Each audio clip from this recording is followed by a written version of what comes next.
Salut les cocos. Il fait beau dehors, la cuisine était nettoyée et on a lancé une petite cuisson de pommes de terre et de carottes qui, ma foi, est super jolie. Donc on va même baisser le feu là-dessus parce qu'on va faire des bons burgers maintenant.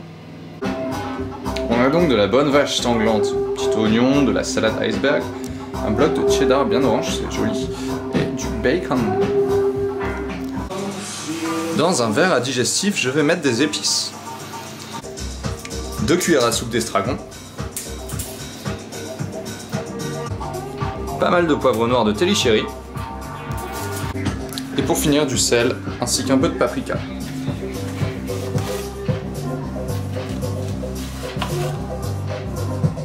Sarah est en train de couper des petites slices d'oignons. Miam miam. Hi. Les légumes sont super beaux. Je vais allumer le gaz pour faire le bacon, donc je vais chauffer ça. Ça c'est super important, c'est pas mal, ça empêche le bacon de frire partout et de dégommer le plan de travail et la gazinière. Donc voilà, je suggère d'acheter cette petite invention, ça coûte que dalle et c'est vraiment très pratique pour le nettoyage.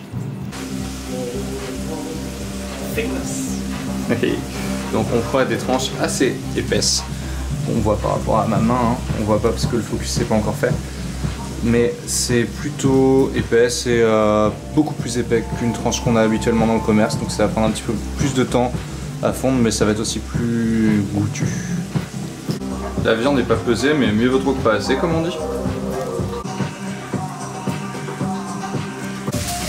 Pendant que Sarah mixe la viande avec vigueur, on prend le turbo base. Pendant que Sarah mixe vigoureusement la viande avec élégance, on prend le turbo bazar. Ça va nous permettre de faire une sauce proche de la mayonnaise. Super, là ça cuit.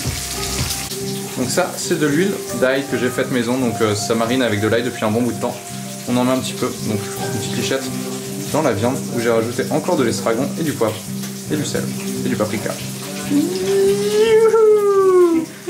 Le bacon look absolument merveilleux, il est très appétissant.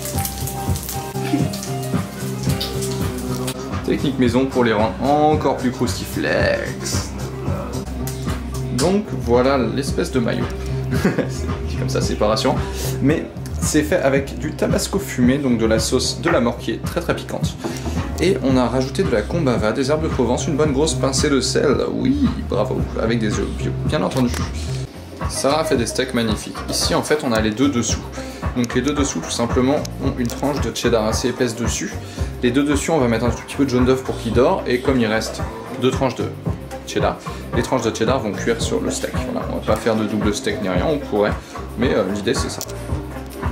Donc voilà, on a le jaune d'œuf qui est étalé sur les petits pains. Et voilà, donc c'est du jaune d'œuf à la combava comme on a dit.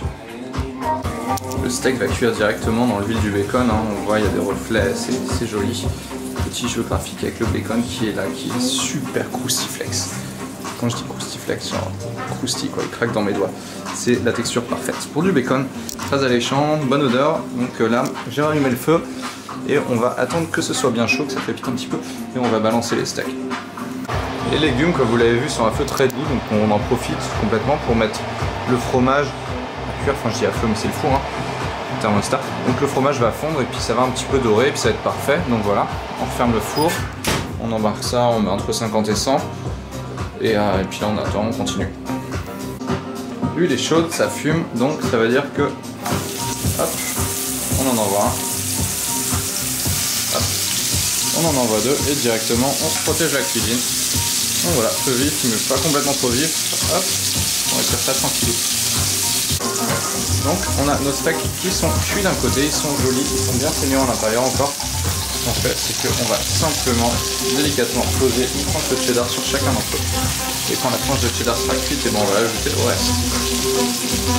On peut voir ces magnifiques formes, qui sont les formes des hamburgers luisants, qui sont en train de cuire, donc voilà, c'est super joli.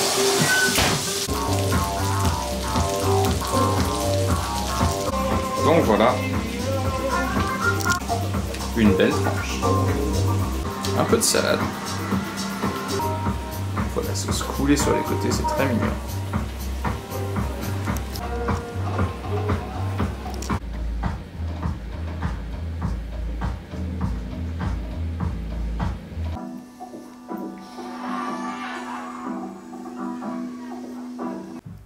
on a les burgers.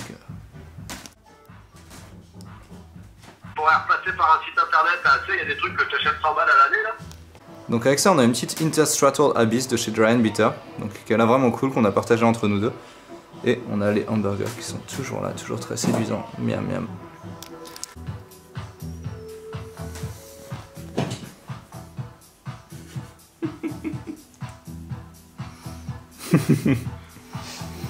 Miam miam. Donc c'était tout pour aujourd'hui. On va déguster ça.